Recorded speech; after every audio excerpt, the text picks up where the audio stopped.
अध्याय 18-19 श्री हेमंत पंत पर बाबा की कृपा कैसे हुई।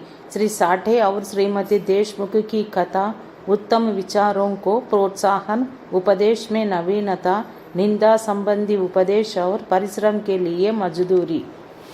ब्रह्मज्ञान हेतु लालायित एक धनी व्यक्ति के साथ बाबा ने किस प्रकार व्यवहार किया, इसका वर्णन हेमंत पंत ने गत 2 अध्यायों में किया है। अब हेमंत पंत पर किस प्रकार बाबा ने अनुग्रह कर उत्तम विचारों को प्रोत्साहन देकर उन्हें फलीभूत किया तथा आत्मोन्नति व परिश्रम के प्रतिफल के संबंध में किस प्रकार उपदेश किए, इनका इन 2 अध्यायों में वर्णन किया जाएगा। पूर्व विषय यह विदित ही है कि सद्गुरु पहले अपने शिष्य की योग्यता पर विशेष ध्यान देते हैं। उनके चित्त को किंचित मात्र भी डावाडोल न कर वे उपयुक्त उपदेश देकर उन्हें आत्मानुभूति की ओर प्रेरित करते हैं। इस संबंध में कुछ लोगों का विचार है कि जो शिक्षा या उपदेश सद्गुरु द्वारा प्राप्त हो उसे अन्य लोगों में प्रसारित न करना चाहिए। उनकी ऐसी भी धारण है कि उसे प्रकट कर देने से उसका महत्व घट जाता है। यथार्थ में यह दृष्टिकोण संकुचित है।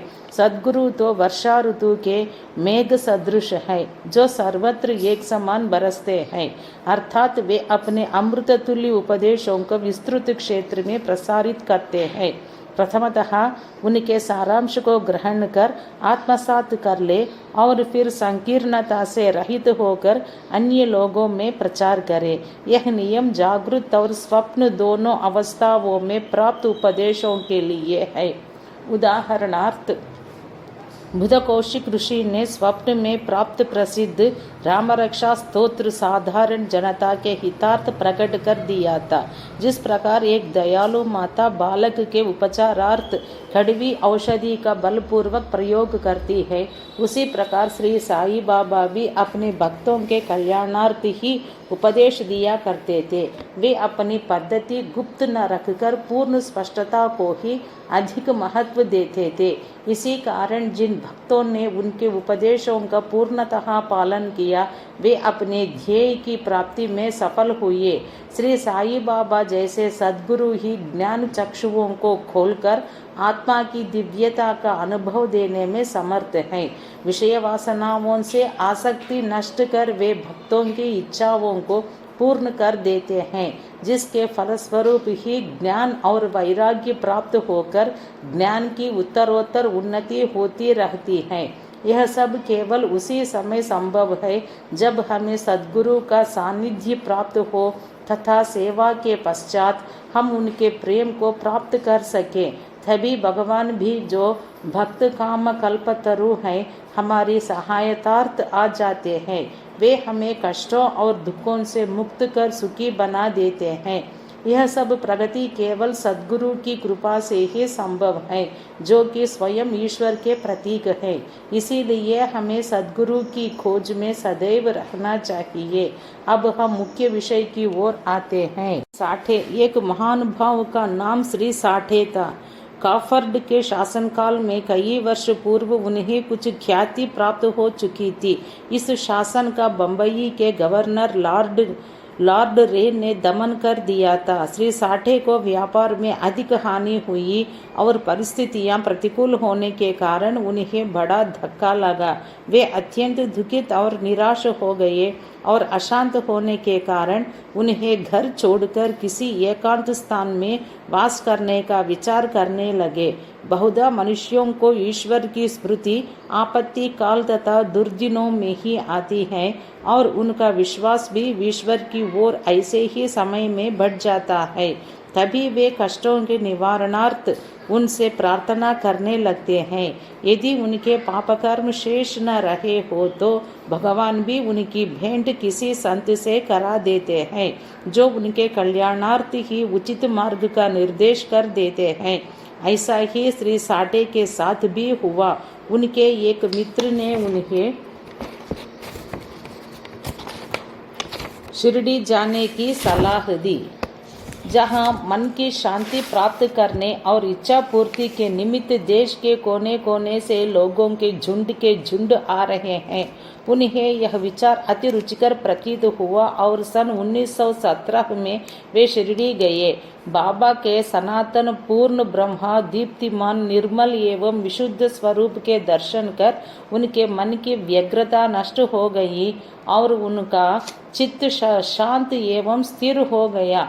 उन्होंने सोचा कि गत जन्मों के संचित शुभ कर्मों के फलस्वरूप ही आज मैं श्री साईं बाबा के पवित्र चरणों तक पहुंचने में समर्थ हो सका हूँ। श्री साठे दृढ़ संकल्प के व्यक्ति थे, इसलिए उन्होंने शीघ्र ही गुरुचरित्र का पारायण प्रारंभ कर दिया। जब एक सप्ताह में ही चरित्र की प्रथम आवृत्ति समाप्त हो गई, तब बाबा ने उसी रात्रि को उन्हें एक स्वप्न दिया जो इस प्रकार है। बाबा अपने हाथ में चरित्र लिए हुए हैं और श्री साठे को कोई विषय समझा रहे हैं तथा श्री साठे सम्मुख बैठे ध्यान पूर्वक श्रवण कर रहे हैं। जब उनकी निद्रा भंग हुई तो स्वप्न को स्मरण कर वे बहुत प्रसन्न हुए। उन्होंने विचार किया कि यह बाबा की अत्यंत कृपा है जो इस प्रकार अचेतनावस्था में पड़े हुओं को जागृत कर उन्हें गुरुचरित्र का अमृतपान करने का अवसर प्रदान करते हैं। उन्होंने यह स्वप्न श्री काका साहेब दीक्षित को सुनाया और श्री साईं बाबा के पास प्रार्थना करने को कहा कि इसका यथार्थ अर्थ क्या है और क्या एक सप्ताह का पारायण ही मेरे लिए पर्याप्त है अथवा उसे पुनः प्रारंभ करो। श्री काका साहेब दीक्षित ने उचित अवसर पाकर बाबा से पूछा कि हे देव, उस दृष्टांत से आपने श्री साठे को क्या उपदेश दिया है? क्या वे पारायण सप्ताह स्थगित कर दें?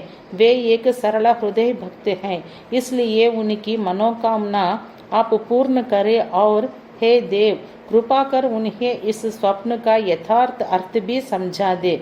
तब बाबा बोले कि उन्हें गुरुचरित्र का एक सप्ताह और पारायण करना उचित है। यदि वे ध्यानपूर्वक पाठ करेंगे तो उनका चित्त शुद्ध हो जाएगा और शीघ्र ही कल्याण होगा। ईश्वर भी प्रसन्न होकर उन्हें भवबंधन से मुक्त कर देंगे। इस अवसर पर श्री हेमाड पंत भी वहां उपस्थित थे और बाबा के चरण कमलों की सेवा कर रहे थे। बाबा के वचन सुनकर उन्हें विचार आया कि साठे को केवल सप्ताह के पारायण से ही मनोवांछित फल की प्राप्ति हो गई, जबकि मैं गत 40 वर्षों से गुरुचरित्र का पारायण कर रहा हूँ, जिसका परिणाम अब तक न निकला। उनका केवल 7 दिनों का शिरडी निवास सफल हुआ और मेरा गत 7 वर्ष का 1910 से 1917 सहवास क्या व्यर्थ हो गया। चातक पक्षी के समान मैं सदा उस कृपा घन की राह देखा करता हूँ जो मेरे ऊपर अमृत वर्षण करे। वे कब मुझे अपने उपदेश देने की कृपा करेंगे? ऐसा विचार उनके मस्तिष्क में आया ही था कि बाबा को सब ज्ञात हो गया। ऐसा भक्तों ने सदैव ही अनुभव किया है कि उनके समस्त विचारों को जानकर बाबा तुरंत कुविचारों का दमन कर उत्तम विचारों को प्रोत्साहित करते थे। हेमत पंत का ऐसा विचार जानकर बाबा ने तुरंत आज्ञा दी कि श्यामा के यहाँ जाओ और कुछ समय उनसे वार्तालाप कर 15 रुपये दक्षिणा ले आओ।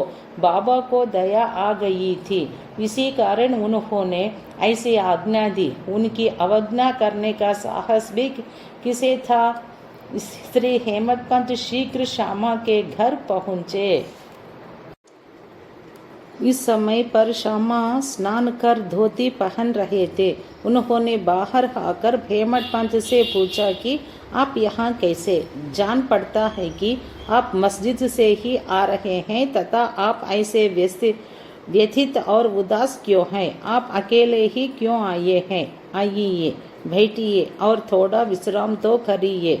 जब तक मैं पूजन आदि से भी निवृत्त हो जाऊं, तब तक आप कृपा कर के पान आदि ले। इसके पश्चात कि हम और आप सुखपूर्वक वार्तालाप करें। ऐसा कहकर वे भीतर चले गए। दालान में बैठे बैठे हेमंत पंत की दृष्टि अचानक खिड़की पर रखी नाथ भगवत पर पड़ी। नाथ भागवत श्री एकनाथ द्वारा महाभागवत के 11वें स्कंद पर मराठी भाषा में की हुई एक टीका है। श्री साई बाबा की आज्ञानुसार श्री बापू साहेब जोग और श्री काका साहेब दीक्षित शिरडी में नित्य भगवद गीता का मराठी टीका सहित, जिसका नाम भावार्थ दीपिका या ज्ञानेश्वरी है, कृष्ण और भक्त अर्जुन संवाद, नाथ भागवत श्री कृष्ण उद्धव संवाद और एकनाथ का महान ग्रंथ भावार्थ रामायण का पठन किया करते थे। जब भक्तगण बाबा से कोई प्रश्न पूछने आते तो वे कभी आंशिक उत्तर देते और कभी उनको उपर्युक्त भागवत तथा प्रमुख ग्रंथों का श्रवण करने को कहते थे, जिन्हें सुनने पर भक्तों को अपने प्रश्नों के पूर्णतया संतोषप्रद उत्तर प्राप्त हो जाते थे। श्री हेमंत पंत भी नित्य प्रति नाथ भागवत के कुछ अंशों का पाठ किया करते थे। आज प्रातः मस्जिद को जाते समय कुछ भक्तों के सत्संग के कारण उन्होंने नित्य नियमानुसार पाठ अधूरा छोड़ दिया था। उन्होंने जैसे ही वह ग्रंथ उठाकर खोला तो अपने अपूर्ण भाग का पृष्ठ सामने देखकर उनको आश्चर्य हुआ।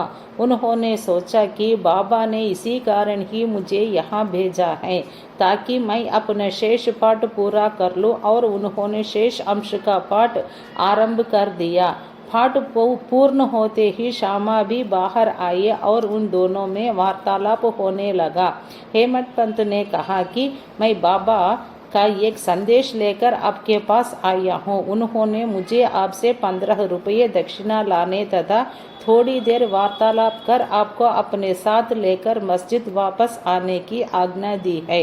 श्यामा आश्चर्य से बोले, मेरे पास तो एक फूटी कौड़ी भी नहीं है, इसलिए आप रुपयों के बदले दक्षिणा में मेरे 15 नमस्कार ही ले जाओ। तब हेमंत पंत ने कहा कि ठीक है, मुझे आपके 15 नमस्कार ही स्वीकार है। आइए अब हम कुछ वार्तालाप करें और कृपा कर बाबा की कुछ लीलाएं आप मुझे सुनाइए जिससे पाप नष्ट हो। श्यामा बोले, तो कुछ देर बैठो। इस ईश्वर बाबा की लीला अद्भुत है। कहाँ मैं एक अशिक्षित देहाती और कहाँ आप एक विद्वान।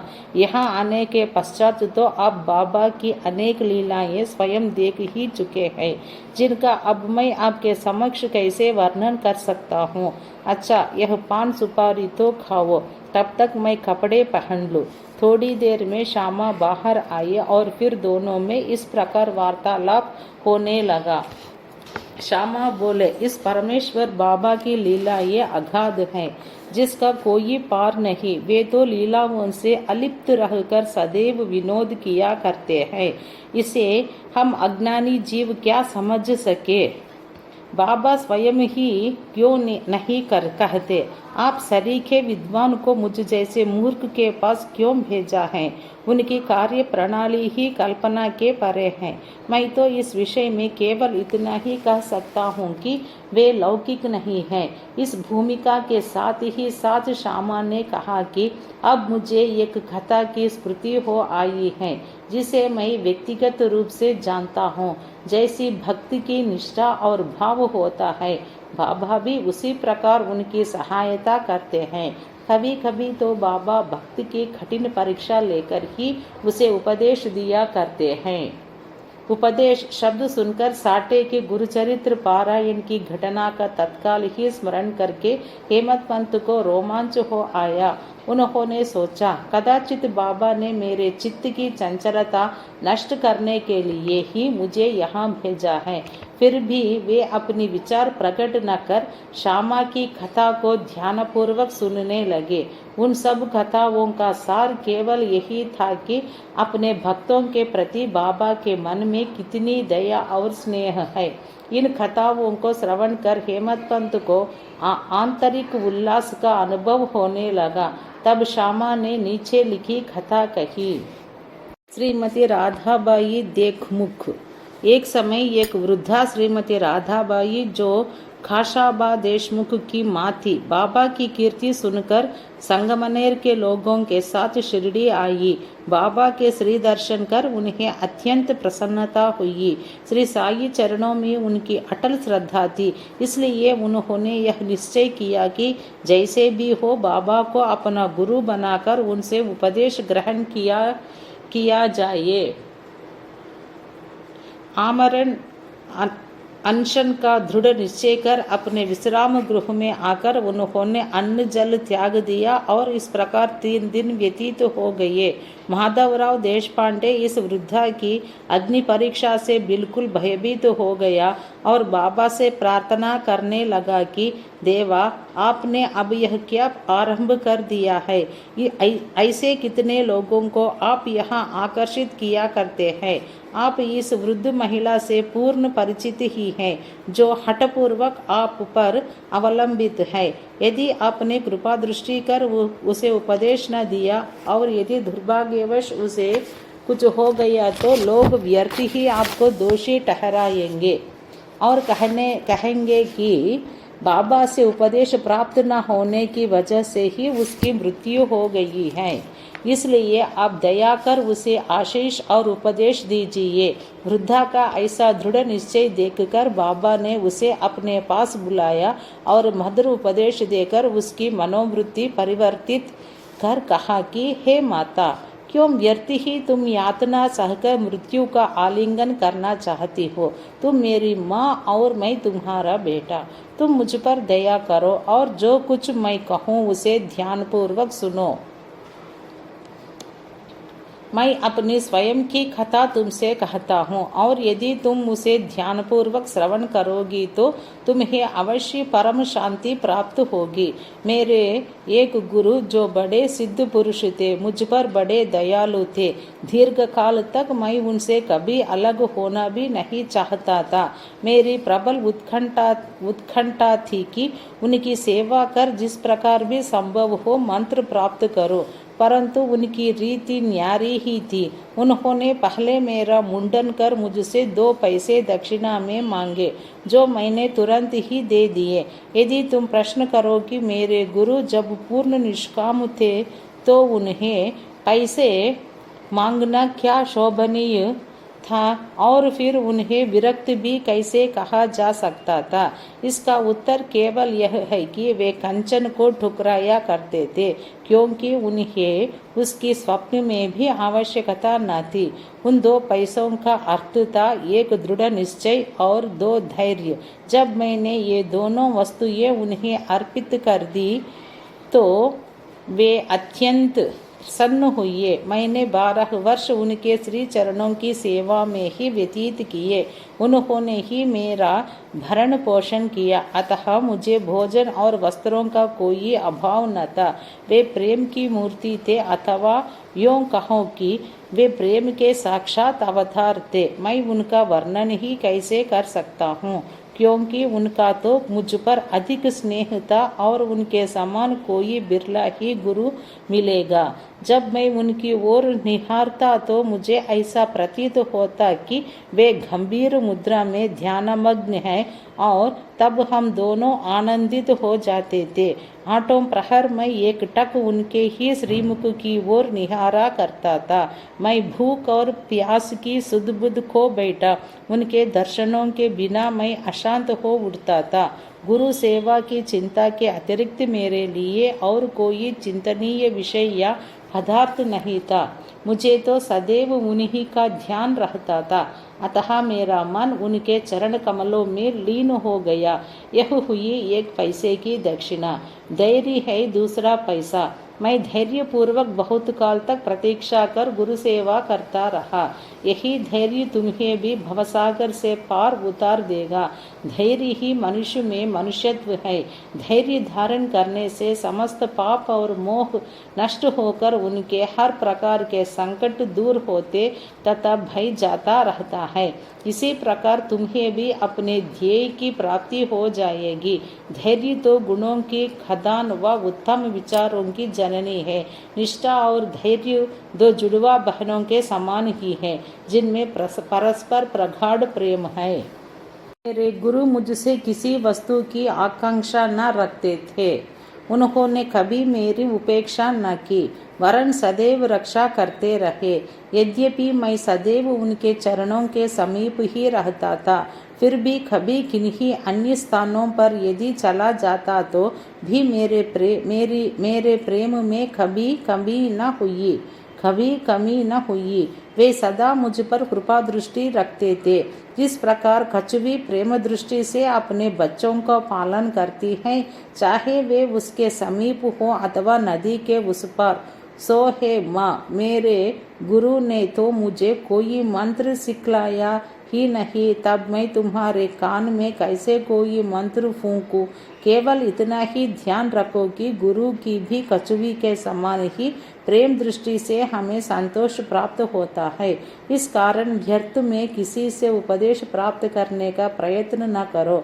मुझे ही अपने विचारों तथा कर्मों का मुख्य ध्येय बना लो और तब तुम्हें निस्संदेह ही परमार्थ की प्राप्ति हो जाएगी। मेरी ओर अन्य भाव से देखो तो मैं भी तुम्हारी ओर वैसे ही देखूंगा। इस मस्जिद में बैठकर मैं सत्य ही बोलूंगा कि किन्हीं साधनाओं या शास्त्रों के अध्ययन की आवश्यकता नहीं, वरन केवल गुरु में विश्वास ही पर्याप्त है। पूर्ण विश्वास रखो कि गुरु ही करता है और वह धन्य है जो गुरु की महानता से परिचित हो।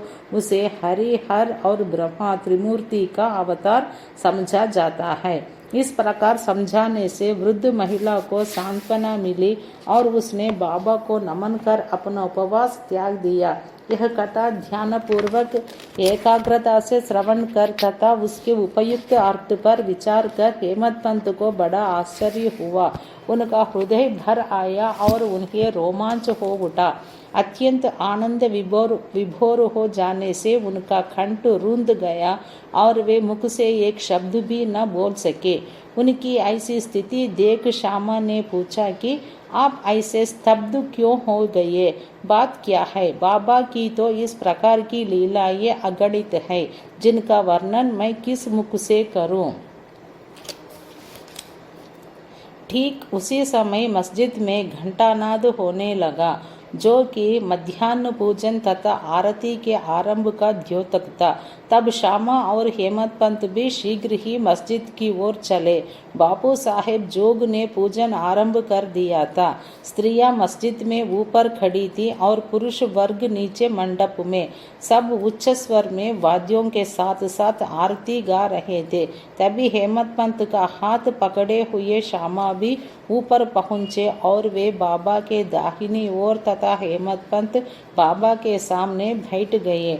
उन्हें देख बाबा ने श्यामा से लाई हुई दक्षिणा देने के लिए कहा। तब हेमंत पंत ने उत्तर दिया कि रुपयों के बदले श्यामा ने मेरे द्वारा आपको 15 नमस्कार भेजे हैं तथा स्वयं ही यहाँ आकर उपस्थित हो गए हैं। बाबा ने कहा, अच्छा ठीक है, तो अब मुझे यह बताओ कि तुम दोनों में आपस में किस विषय पर वार्तालाप हुआ है। तब घंटे, ढोल और सामूहिक गान की ध्वनि की चिंता न करते हुए हेमंत पंत उत्कंठा पूर्वक उन्हें वह वार्तालाप सुनाने लगे। बाबा भी सुनने को अति उत्सुक थे, इसलिए वे तकिया छोड़कर थोड़ा आगे झुक गए।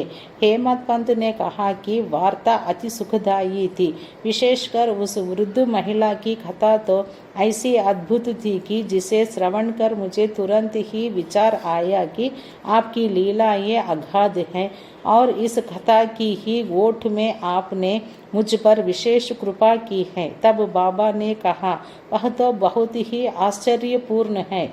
अब मेरी तुम पर कृपा कैसे हुई, इसका पूर्ण विवरण सुनाओ। कुछ काल पूर्व सुना वार्तालाप जो उनके हृदय पटल अंकित हो चुका था, वह सब उन्होंने बाबा को सुना दिया। वार्ता सुनकर बाबा अति प्रसन्न हो कहने लगे कि क्या कथा से प्रभावित होकर उसका अर्थ भी तुम्हारी समझ में आया है। तब हेमंत पंत ने उत्तर दिया कि हाँ बाबा, आया तो है। उससे मेरे चित्त की चंचलता नष्ट हो गई है। अब यथार्थ में मैं वास्तविक शांति और सुख का अनुभव कर रहा हूँ तथा मुझे सत्य मार्ग का पता चल गया है। तब बाबा बोले, सुनो, मेरी पद्धति भी अद्वितीय है। यदि इस कथा का स्मरण रखोगे तो यह बहुत ही उपयोगी सिद्ध होगी। आत्मज्ञान प्राप्त करने के लिए ध्यान अत्यंत आवश्यक है, और यदि तुम इसका निरंतर अभ्यास करते रहोगे तो कुप्रवृत्तियां शांत हो जाएंगी। तुम्हें आसक्ति रहित होकर सदैव ईश्वर का ध्यान करना चाहिए, जो सर्व प्राणियों में व्याप्त है। और जब इस प्रकार मन एकाग्र हो जाएगा तो तुम्हें ध्येय की प्राप्ति हो जाएगी। मेरे निराकार सच्चिदानंद स्वरूप का ध्यान करो, जैसे कि तुम मुझे दिन रात यहाँ देखते हो। इस प्रकार तुम्हारी वृत्तियाँ केंद्रित हो जाएंगी तथा ध्याता, ध्यान और ध्येय का पृथकत्व नष्ट हो। ध्याता चैतन्य से एकत्व को प्राप्त कर ब्रह्मा के साथ अभिन्न हो जाएगा। कछुवी नदी के इस किनारे पर रहती है और उसके बच्चे दूसरे किनारे पर। न वह उन्हें दूध पिलाती है और न हृदय से ही लगा कर लेती है, वरन केवल उसकी प्रेम दृष्टि से ही उनका भरण पोषण हो जाता है। छोटे बच्चे भी कुछ न करके केवल अपनी माँ का ही स्मरण करते रहते हैं। उन छोटे छोटे बच्चों पर कछुवी की केवल दृष्टि ही उन्हें अमृत तुल्य आहार और आनंद प्रदान करती है। ऐसा ही गुरु और शिष्य का भी संबंध है। बाबा ने ये अंतिम शब्द कहे ही थे कि आरती समाप्त हो गई और सबने उच्च स्वर से श्री सच्चिदानंद सद्गुरु साईनाथ महाराज की जय बोला। प्रिय पाठकों, कल्पना करो कि हम सब भी इस समय उसी भीड़ और जय जयकार में सम्मिलित हैं। आरती समाप्त होने पर प्रसाद वितरण हुआ। बापू साहेब जोग हमेशा की तरह आगे बढ़े और बाबा को नमस्कार कर मुट्ठी भर मिश्री का प्रसाद बाबा को दिया। यह मिश्री हेमत पंत को देकर वे बोले कि यदि तुम इस कथा को अच्छी तरह से सदैव स्मरण रखोगे तो तुम्हारी भी स्थिति इस मिश्री के समान मधुर होकर समस्त इच्छाएं पूर्ण हो जाएंगी और तुम सुखी हो जाओगे। हेमत पंत ने बाबा को साष्टांग प्रणाम किया और स्तुति की कि प्रभो, इस प्रकार दया कर सदैव मेरी रक्षा करते रहो। तब बाबा ने आशीर्वाद देकर कहा कि इन कथाओं को श्रवण कर नित्य मनन तथा निधिध्यासन कर तत्व ग्रहण करो, तब तुम्हें ईश्वर का सदा स्मरण तथा ध्यान बना रहेगा और वह स्वयं तुम्हारे समक्ष अपने स्वरूप को प्रकट कर देगा। प्यारे पाठकों, हेमत पंत को उस समय मिश्री का प्रसाद भली भांति मिला जो आज हमें इस कथामृत के पान करने का अवसर प्राप्त हुआ। आओ हम भी उस कथा का मनन करें तथा उसका सार ग्रहण कर बाबा की कृपा से स्वस्थ और सुखी हो जाइए। 19वें अध्याय के अंत में हेमत पंत ने कुछ और भी विषयों का वर्णन किया है जो यहाँ दिए जाते हैं। अपने बर्ताव के संबंध में बाबा का उपदेश। नीचे दिए हुए अमूल्य वचन सर्वसाधारण भक्तों के लिए हैं और यदि उन्हें ध्यान से रखकर आचरण में लाया गया तो सदैव ही कल्याण होगा। जब तक किसी से कोई पूर्व नाता या संबंध न हो तब तक कोई किसी के समीप नहीं जाता। यदि कोई मनुष्य या प्राणी तुम्हारे समीप आए तो उसे घृणा से न ठुकराओ, उसका स्वागत कर आदर पूर्वक बर्ताव करो। यदि तृषित को जल, क्षुधा पीड़ित को भोजन, नंगे का वस्त्र और आगंतुक को अपना दालान विश्राम करने को दोगे तो भगवान श्री हरि तुमसे निस्संदेह प्रसन्न होंगे। यदि कोई तुमसे द्रव्य याचना करे और तुम्हारी इच्छा देने की न हो तो न दो, परंतु उसके साथ अभद्र व्यवहार न करो। तुम्हारी कोई कितनी ही निंदा क्यों न करे, फिर भी कटु उत्तर देकर तुम उस पर क्रोध न करो। यदि इस प्रकार ऐसे प्रसंगों से सदैव बचते रहे तो यह निश्चित ही है कि तुम सुखी रहोगे। संसार चाहे उलट पलट हो जाए, परंतु तुम्हें स्थिर रहना चाहिए। सदा अपने स्थान पर दृढ़ रहकर गतिमान दृश्य को शांतिपूर्वक देखो। एक को दूसरे से अलग रखने वाले भेद द्वैत की दीवार नष्ट कर दो, जिससे अपना मिलन पथ सुगम हो जाए। द्वैत भाव अर्थात मैं और तू ही भेद वृत्ति है, जो शिष्य को अपने गुरु से पृथक कर देती है। इसलिए जब तक इसका नाश न हो जाए तब तक अभिन्नता प्राप्त करना संभव नहीं है। अल्लाह मालिक अर्थात ईश्वर ही सर्वशक्तिमान है और उसके सिवा अन्य कोई संरक्षण करता नहीं है। उनकी कार्य प्रणाली अलौकिक, अनमोल और कल्पना से परे है। उनकी इच्छा से ही सब कार्य होते हैं। वे ही मार्ग प्रदर्शन कर सभी इच्छाएं पूर्ण करते हैं। ऋणानुबंध के कारण ही हमारा समागम होता है। इसलिए हमें परस्पर प्रेम कर एक दूसरे की सेवा कर सदैव संतुष्ट रहना चाहिए। जिसने अपने जीवन का ध्येय ईश्वर दर्शन पा लिया है वही धन्य और सुखी है। दूसरे तो केवल कहने को ही जब तक प्राण है तब तक जीवित है। उत्तम विचारों को प्रोत्साहन। यह ध्यान देने योग्य बात है कि श्री साईं बाबा सदैव उत्तम विचारों को प्रोत्साहन दिया करते थे। इसलिए यदि हम प्रेम और भक्तिपूर्वक अनन्य भाव से उनकी शरण जाइए तो हमें अनुभव हो जाएगा कि वे अनेक अवसरों पर हमें किस प्रकार सहायता पहुंचाते हैं। किसी संत का कथन है कि यदि प्रातःकाल तुम्हारे हृदय में कोई उत्तम विचार उत्पन्न हो और यदि तुम उसका स्मरण दिन भर करा तो वह तुम्हारा विवेक अत्यंत विकसित और चित्त प्रसन्न कर देगा। हेमत पंत भी इसका अनुभव करना चाहते थे। इसलिए इस पवित्र शिरडी भूमि पर अगले गुरुवार के समूचे दिन नामस्मरण और कीर्तन में ही व्यतीत करूं, ऐसा विचार कर वे सो गए। दूसरे दिन प्रातःकाल उठने पर उन्हें सहज ही राम नाम का स्मरण हो आया, जिससे वे प्रसन्न हुए और नित्य कर्म समाप्त कर कुछ पुष्प लेकर बाबा के दर्शन करने गए। जब वे दीक्षित वाड़ा पर कर बूटी वाड़े के समीप से जा रहे थे तो उन्हें एक मधुर भजन की ध्वनि जो मस्जिद की ओर से आ रही थी सुनाई पड़ी।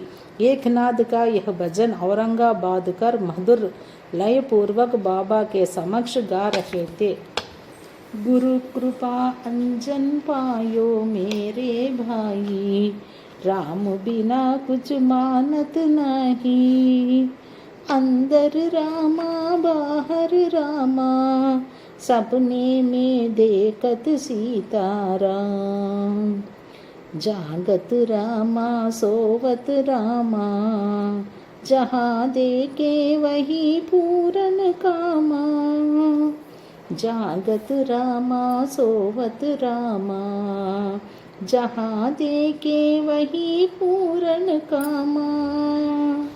एका जनार्दनी अनुभवनी का, जहाँ देखे वहाँ राम सरीखा।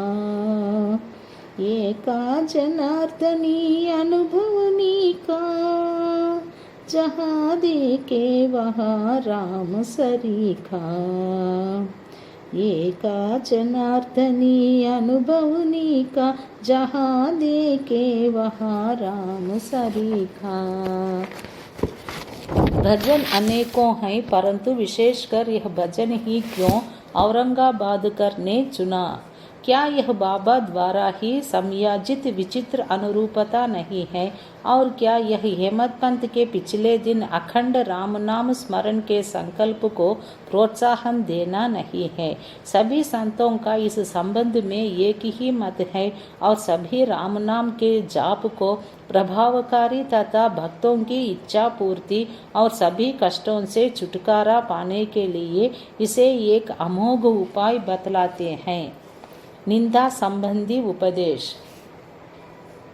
उपदेश देने के लिए किसी विशेष समय या स्थान की प्रतीक्षा न कर बाबा यथा योग्य समय पर ही स्वतंत्रता पूर्वक उपदेश दिया करते थे।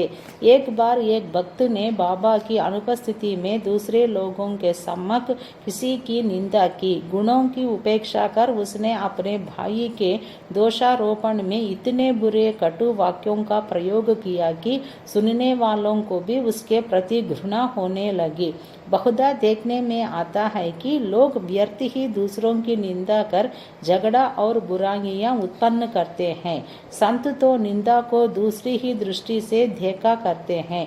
उनका कथन है कि शुद्धि के लिए अनेक विधियां में मिट्टी, जल और साबुन पर्याप्त है, परंतु निंदा करने वालों की उपयोगिता भिन्न ही होती है।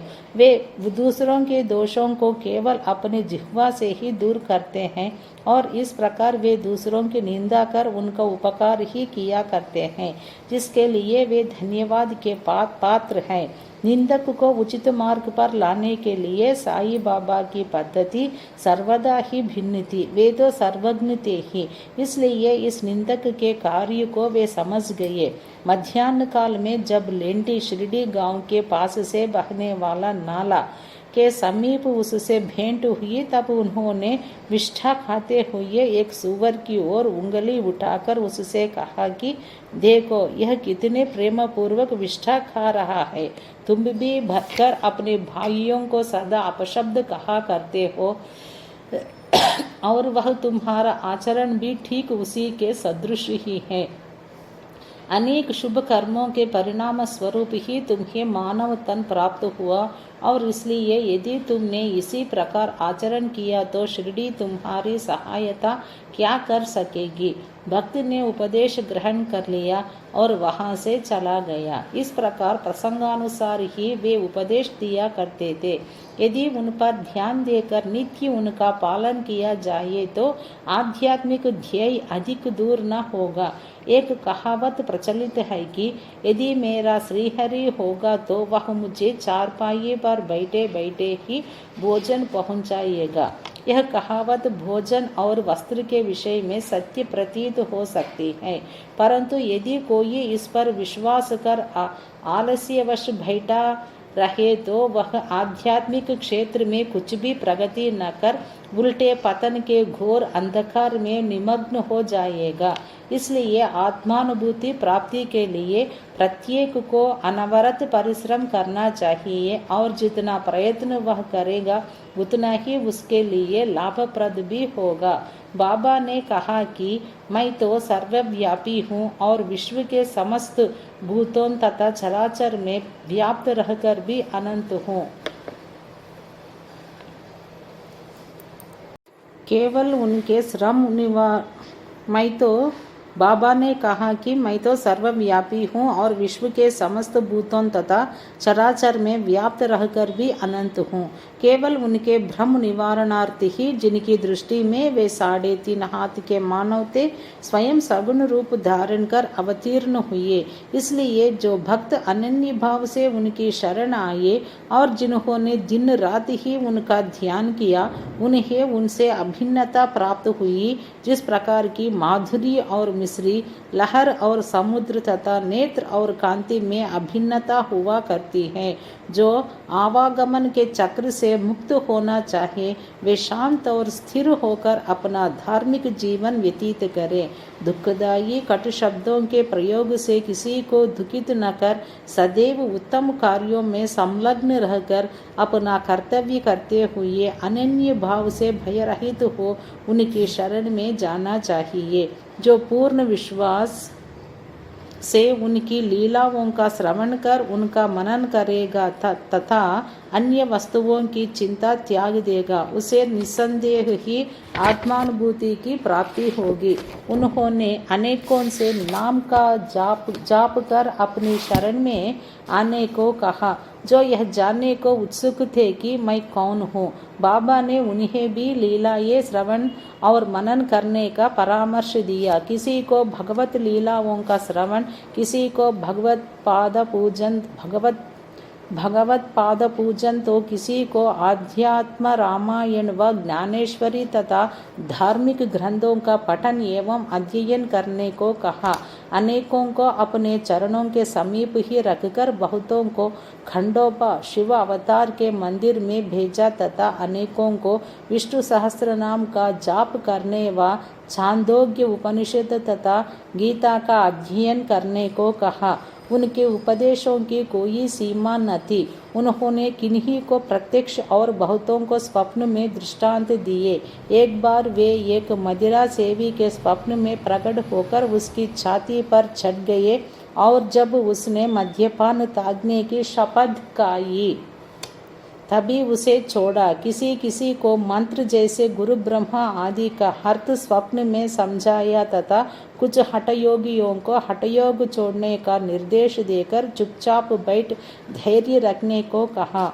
उनसे सुगम पथ और विधि का वर्णन ही असंभव है। साधारण सांसारिक व्यवहारों में उन्होंने अपने आचरण द्वारा ऐसे अनेकों को उदाहरण प्रस्तुत किए, जिनमें से एक यहाँ नीचे दिया जाता है। परिश्रम के लिए मजदूरी। एक दिन बाबा ने राधा कृष्णा माई के घर के समीप आकर एक सीढ़ी लाने को कहा। तब तक भक्त सीढ़ी ले आया और उनके बतलाए अनुसार वामन गोंद करके घर पर उसे लगाया। वे उनके घर पर चढ़ गए और राधा कृष्णा माई के छप्पर पर से होकर दूसरे छोर से नीचे उतर आए। इसका अर्थ किसी की समझ में न आया। राधा कृष्णा माई इस समय ज्वर से कांप रही थी, इसलिए ये हो सकता है कि उनका ज्वर दूर करने के लिए ही उन्होंने ऐसा किया हो। नीचे उतरने के पश्चात शीघ्र ही उन्होंने सीढ़ी लाने वाले को 2 रुपये पारिश्रमिक स्वरूप दिए। तब एक ने साहस कर उनसे पूछा कि इतने अधिक पैसे देना क्या अर्थ रखता है। उन्होंने कहा कि किसी से बिना उसके परिश्रम का मूल्य चुकाए कार्य न कराना चाहिए और कार्य करने वाले को उसके श्रम का शीघ्र निपटारा कर उदार हृदय से मजदूरी देनी चाहिए। श्री सद्गुरु साईनाथार्पणमस्तु। शुभम भवतु।